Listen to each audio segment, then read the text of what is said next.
What's up, everybody? My name is Athena, and you're here to listen to Vanished in the Valley. So, today, as per usual, I have to cover quite a few things. First and foremost, I just have to let all you motherfuckers know, I think it was Mother's Day night. I fucked my foot up hella bad, and I was like, okay, I'll just stay off of it for a week, blah, blah, blah, it'll get better. Well, it didn't get better. So now I'm just kind of laid up on bed rest for a few more weeks with a really fucked up foot. It sucks. But, and right now, I'm actually kind of surprised I'm even recording this right now. My regular recording equipment is kind of MIA right now. And I literally just had to skeletonize parts and put shit together from when I first started this shit. I don't know if you guys know this, but when I first started this podcast, I had a fucking $12 recorder and maybe a $12 microphone, and I just said fuck it and went for it. And you can tell because I had no fucking clue what we were doing, editing wise, recording wise, but it was fun and I met some cool people. So we gotta get to some stuff that's going on with the fucking Fauci motherfucker. He's a fucking liar. And Rand Paul was kind of my hero. I say kind of because he's a politician. How many, he's a politician. So I'll just leave it at that. But yeah, we gotta cover a lot of shit. So sit back and get ready for this. Okay, so I kind of covered this on Instagram when it was all happening.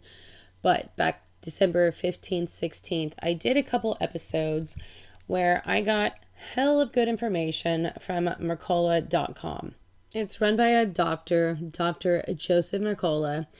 And from the beginning, he has kind of presented all of this stuff that the CDC and the WHO, the differing directives and mandates given out by the fucking powers that be, just kind of pointing out how none of them makes sense. And he's actually been threatened, with them removing his medical license. Just a bunch of bullshit.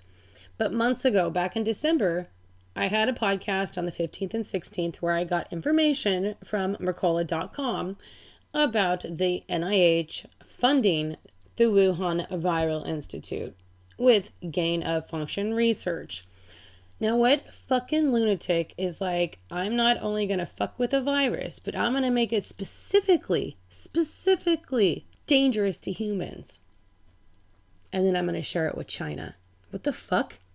Who is supposed to be controlling this motherfucker? Who is sleeping on the job? Fire that motherfucker. Rein these goddamn scientists in. Shit.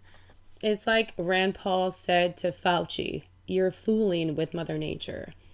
It's 100%. It's a fucking the main theme of every doomsday story in human fucking recent history.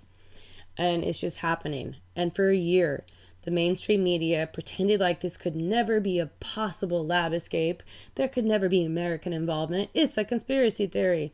Our government didn't bother investigating it. I found these fucking documents. Okay? So go check out his site, Mercola.com. You'll find hella different fucking investigations into the vaccine. And he just kind of tells it as it is. I don't understand why people think he's gonna fucking manipulate data because he's got a dog in the game. That's not even it. It's fucking common sense. And it's what hundreds, thousands of other doctors and researchers are saying. But now, fucking months later, the government and the mainstream media are gonna fucking finally consider that this shit escaped from a lab and that Fauci, while heading the NIH, funded these motherfuckers. It's just it's mind-blowing. It's if this was in a book, you wouldn't even believe it because you'd be like, no, this is just too fucking stupid. Nobody's that dumb. Well, yes, they are. This is how the world ends. But anyway, if you want all the details, obviously go back to December 15th and 16th where I'm trying to explain where all these connections are happening. I know I sound insane, but if you actually listen to what I'm saying and look it up, there's fucking documentation on the internet and it's been there the whole time. How the NIH funded EcoHealth Alliance and how EcoHealth Alliance then funded the gain of function research at the Wuhan Viral Institute. So, I don't know, we're just now gonna get a major committee on the origins of the fucking quote-unquote pandemic that's brought everybody to their knees for some reason for the fucking flu. Anyway, all this time, I don't even want to bitch. All this time, but I'm going to bitch. Fuck that. I'm going to bitch. All this time I've been trying to like tell people about this and they think I'm crazy. And then I can see in their eyes they think I'm crazy. So I'm just like, okay, you can only do so much. You can only lead a horse to water. So what was always kind of amazing to me was that everybody found it so like hard to believe, such a far-fetched idea that some type of like weaponized virus, fucked up bacteria could escape from a lab. I don't know why. And as a matter of fact, I'm about to tell you just about some of the stuff. It was took no effort, least amount of effort to dig these lab escapes up. Anybody could do this if they actually wanted to like dig into the subject and see how big of a possibility it is that this coronavirus escaped from a lab. So let me just tell you with like 5 minutes of research what I was able to find. In 2014, 6 glass vials of smallpox virus were accidentally found in a storeroom in the U.S. Food and Drug Administration's lab at the National Institute of Health. This was the second time in 1 month these fucking people had just like, I don't know, slept on the job, not had coffee that day, just basically left potentially deadly infectious agents around for anyone to find and get exposed to. 1 month before that discovery, the U.S. Centers for Disease Control and Prevention realized as many as 84 and possibly 86 of its scientists had been exposed to live anthrax. I'm going to keep going on. It's so fucking depressing. In 2015, the Pentagon realized the Dugway Proving Ground laboratory had been sending in completely inactivated anthrax, meaning it was still live, it could infect people, to 200 laboratories around the world for the past 12 years. How the fuck is that even happening? According to a Government Accountability Office report issued August 2016, incompletely inactivated anthrax was sent out on at least 21 occasions between 2003 and 2015. So that shit just went on for 12 years and nobody noticed. In 2017, the BSL-4 lab on Galveston Island was hit by a massive storm and severe flooding, which raised questions about what might happen where some of the pathogens kept there not able to get out. Then, as recently as 2019, the BSL-4 lab in Fort Detrick was temporarily shut down after several protocol violations were noted. Between October 2014 and December 2017, a moratorium on dangerous gain-of-function experiments was in effect in the U.S. The moratorium was initially issued after a rash of high-profile lab mishaps at the CDC and extremely controversial flu experiments in which these crazy motherfucking scientists are trying to get bird flu viruses engineered to become even more lethal and contagious between ferrets, which then could even easier jump to humans. Human and ferret medicine are a lot more intertwined than people know about. Basically, they wanted to see if they could mutate this shit and make it more lethal, make it more contagious between humans, causing future pandemics. So check out Francis Boyle. He drafted the Biological Weapons Anti-Terrorism Act of 1989. The West Africa Ebola pandemic likely originated out of a BSL-4 facility in Sierra Leone. He believes they were testing live Ebola vaccine, thereby causing the outbreak. He has hell of incidents like this listed throughout the world. So if you're interested in knowing what's going on outside of the U.S., if it's that bad in the U.S., imagine how bad it is in other places. And we never really hear about it. Or maybe the mainstream media just doesn't connect this outbreak of Ebola with a testing of a live vaccine. All kinds of fucked up shit is going on. It's there for anybody that wants to see it. But I just don't think most people want to see it. I don't think I blame them half the time. So like I said at the beginning of this whole thing, go check out Mercola.com. That's MERCOLA.com. Check out some of the articles there because for months, this site has been one of the only sites that I could find that were even publishing anything close to like what may actually have happened.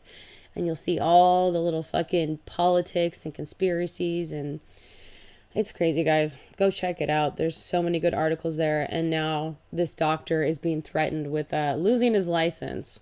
So back on May 11th, I posted this story that's just fucking insane. A 14-year-old boy was charged in the murder of 13-year-old Tristan Bailey. And this little fucking brat is sitting in the back of, I don't know if it's a sheriff's car or maybe a police department. I don't know. So anyway, he fucking takes a picture of him in the back of this squad car. And he writes, "Has anyone seen Tristan lately?" And I'm just like, what the fuck? And yeah, then they find this little girl's body in the woods. There's not much actually else being said about it. I don't think that little punk has even been arraigned yet. But it's like blowing up on social media. I don't know why. Maybe because this little kid is such a little asshole. But what is going on? There's been some crazy shit going down lately. People are fucking pissed. People are insane. Apparently, some 8-year-old black kid just killed this 4-year-old little boy. He went in to where this little kid was sleeping, into his crib, and pulled this little kid out of his crib through the window, brought him out to the street, and apparently killed him. And I keep hearing that, like, mainstream media, CNN, Today's Show, The View, ABC News, no one's really talking about it. And it's like, are you fucking serious? That's not crazy nationwide news that a little kid got pulled from his crib and killed in the street? So apparently it was 4-year-old Cash Gernon, and he was pulled out of his crib by Darian Brown. They think it was around 5 a.m., but they're not exactly sure. The woman who I guess was supposed to be watching Cash was Cash's dad's girlfriend. Apparently the mom didn't even know where her kids were. It's a total shit show. So I'm still trying to understand exactly everything that happened. I'm sure the police are too. Sketchy details are coming out, but I'll let you guys know what happens with this case, especially if the normal media sources aren't talking about it. And can we just talk about fucking dumbass sunburned Barry Morphew? How he actually thought he would be able to fucking take his wife's presidential vote and vote for Trump, and he thought no one was gonna fucking notice the missing lady is voting. What kind of narcissistic asshole would even come up with something that ridiculous? Barry, that's who. Barry, I told you all along, his fucking face says he's up to some bullshit, and I think I was right. I was just watching this other documentary today on the Kelsey Barrett and Patrick Frazee case. I covered it like way days ago, like maybe a year ago, when all that shit was going down. But I didn't know half the shit that went down. I watched, it was like some People magazine fucking, I don't know, I got the ID up. How fucking surprising, right? I'm on bed rest for 4 weeks. But anyway, they have like a whole documentary on everything that happened in that case. And it's so fucked up. The way he got her alone and to trust him, all fucked up. It's kind of dangerous to be a married woman in Colorado lately. Shanann, Chris Watts, it's all fucked up down there. What is going on? But on to like a different case, one that's coming out of Pennsylvania. It's Wendy Eaton of Media, Pennsylvania. She just like vanished 46 years ago, never to be found. And now cold case cops in Pennsylvania are actually digging up the woods where she was last seen, and where I guess scent dogs got a trail on her but kind of lost it in this one spot. And so they're basically saying they now have information that was the spot she was killed. So let me just kind of give you a background on her. She was last seen 3 blocks from her house around 3:05 on Saturday afternoon on the day of her disappearance. Apparently, she disappeared while going to a nearby mall to buy a birthday present for her older brother, which was May 17th, 1975. She did so. Her parents were at a nearby country club, and her 2 older siblings were off at college. She was last seen just 3 blocks away from her family home. The Delaware County District Attorney, Jack Stolzheimer, is just basically agreeing with the sheriffs that they believe there's some kind of evidence on this property they're searching right now. They all are remaining tight-lipped about what they think actually this evidence is or what is actually going on. And they're also not telling who tipped his team off. So they're super tight-lipped, and they're probably only talking because they got outed when the media filmed them fucking digging all this shit up. So He basically refused to confirm if investigators are now probing the people who lived in a house close to the wooded area at the time of Wendy's disappearance. He goes on to say, I believe the state police have done a remarkable job of getting this case to the position where we are in right now. He goes on, where we think we can find some physical evidence on that property. So he sounds pretty fucking sure. I mean, I highly doubt they're just going to go fucking dig up somebody's yard and create a scene like this if they don't have some sort of reasonable belief to go do that shit, you know? But yeah, check this out, you guys. 46 years later, and these cops are still looking for her.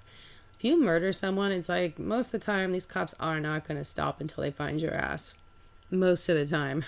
I've told you enough stories here where it's fucking just shit show extraordinaire, but most of the times they're going to come for your ass. So it's like we've got a bunch of cases right now that are just kind of sitting there in pending land, like Barry and the Tristan Bailey case, and now the one I was just telling you about, Wendy Eaton. So obviously if I get updates on any of these cases, which I'm sure there will be coming soon, I will let you guys know about it for sure. So moving on, last week I told you about Carissa Schell. Again, for the fourth time, Carissa has appeared on Vanished in the Valley. So at this point, I'm like racking my brain of what could possibly be done to make any type of change in this case. And I'm like, what if we all just call Detective Red's immediate boss, whoever's in charge of the Major Crimes Detectives Division, and ask them what they're going to do to make up for the last 10 years of like literal no police work, literal next to no police work being done, and ask them what they need to get it done. Do they need random people out in Turlock? Do they need their help? Do they need people to be questioned? Because if that's what they need, I talked to her family and they would be so willing. I don't know why it's been so hard for me to even set that up with them, for them to try to set it up with the police. It's just been super difficult, and it shouldn't be this difficult when a 16-year-old girl fucking vanishes into thin air. So what I was thinking, if we all called the Turlock Police Department's public information officer at 209-664-7345 and asked to speak to either Detective Red or the detective in charge of the Major Crimes Division, and just ask them what they're going to do about this case. Point out that the people that were with her last weren't questioned. So much stuff could be done. And if they needed help with it, let us know. If they want to get in touch with certain family members, let us know. Fucking trying to solve it on your own, guys, hasn't been working for 10 years, and I'm not trying to be a dick. I just want to get this shit solved. So yeah, that's my bright idea. I have gotten some tips about this case in the last week. Just kind of some background on the players involved and kind of a clear scene of what was going on at that time in Turlock, in Carissa's life, and these houses she frequented. But I wonder if the police know. The police didn't even know her and Corey Kaufman had a quote-unquote thing, not thing, whatever the fuck it was. That Detective Red was shocked about that. So just imagine the information they could actually get if they interviewed family members or whoever. Let's get this shit solved. Let's bring justice to Carissa. Before I run out of here, I'm going to quickly tell you about a 15-year-old girl who was actually a 15-year-old mom. And she went missing one day in 1995 from Bald Knob, Arkansas. Now, looking at the story now, looking back, of course, it's super easy to criticize the police, but they fucking, I'll just tell you the story and you decide. So Robin Farnsworth, his 15-year-old mom, she left her home in January and was never seen again. Kenyatta Haynes was also a teen in Bald Knob. She went missing in 1995, actually really closely around the same time that Robin went missing. And that's coming from Heather Meadows, White County Sheriff's Office investigator. The two girls went to the same school. They lived in the same town, but they're super different. One's like the cheerleader fucking golden girl, and the other one's a 15-year-old mom run away. So you see how these cases are probably going to get treated a little differently. So check this out. During this time, most of the attention kind of shifted to Kenyatta's disappearance, away from Robin's. No one, I guess, fucking cared about the 15-year-old mom. But the whole town was fucking shook to its core that the cheerleader just went missing. I would be shook that two fucking girls that young are vanishing in the same town around the same time. I don't know. Apparently in the 90s, no one thought serial killers could happen to them, and they were literally happening everywhere. But anyway, the investigation didn't take long from there. Kenyatta was soon found beaten, bound, and murdered, but Robin was still nowhere to be found. Two other teenagers were actually charged in Kenyatta's murder, and they were sentenced to life in prison. While they were there, one of the guys, Donnie Temple, gave a statement. It was a shocking statement to a jailer. Temple gave a very detailed information account of Robin's potential homicide. According to Meadows, Temple told a jailer that Grubb took him to see Robin's beaten body, which was allegedly covered with newspaper. That led detectives to a barn way the fuck out in the country. Detectives found a large area with evidence of decomposition in the dirt with a purple fingernail. No body. So apparently at that time it was still no body, no crime. I'm washing my fucking hands at this. But check this out. 2 years later in 1997, this is 2 years after Robin disappeared, a hunter found human remains in the same area.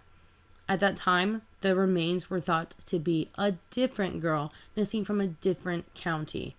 Apparently, girls go missing a lot in this fucking area of the country. Unfortunately, those remains were never tested to see if they were Robin. Detective Meadows doesn't know why. So years later, the FBI comes in and is trying to mop up this fucking shit show. And in 2004, they confirmed it was Robin Farnsworth remains.